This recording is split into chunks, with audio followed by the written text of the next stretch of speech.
You know the rules and how to play, but now it's time to see the ideas you have learned put into action in an actual game. In this game, we'll see how two pieces working together can be a powerful force, and that a king surrounded by pieces isn't always safe. Let's take a look. White begins the game with e4, controlling the center and opening up lines for the queen and light-squared bishop. Black plays c6, a move we haven't seen yet. The idea is to prepare the move d5 on the next turn and attack the strong pawn on e4. White plays d4, controlling more space in the center and also opening up the dark-squared bishop.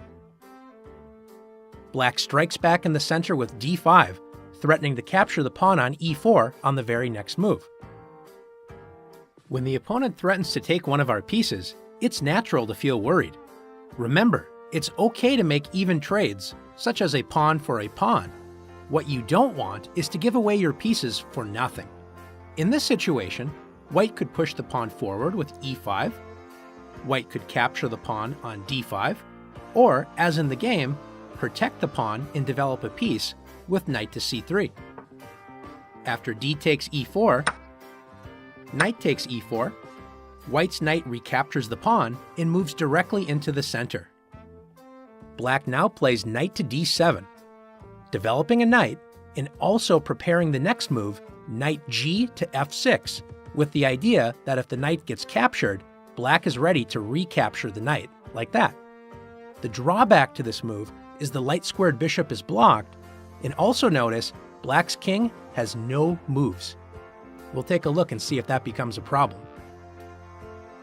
White plays bishop to c4, activating the bishop to a powerful diagonal, and as you know, pointing at the weakest point in Black's camp, f7.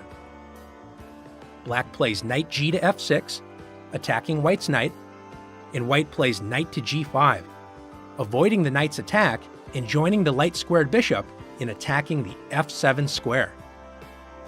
In this position, Black should play e6, blocking the light-squared bishop's path to the f7 square, but Black does not have a sense of danger in the position and plays h6, attacking the knight and assuming that it's going to move backwards. Can you find the move that immediately wins the game for White? That's right, bishop takes f7. White delivers checkmate, threatening to capture the king on the next turn, and notice Black's king is surrounded, or should we say smothered, by its own pieces. It cannot escape the attack. You've learned a lot so far. Can you put your ideas into action? Let's prove it in the challenges.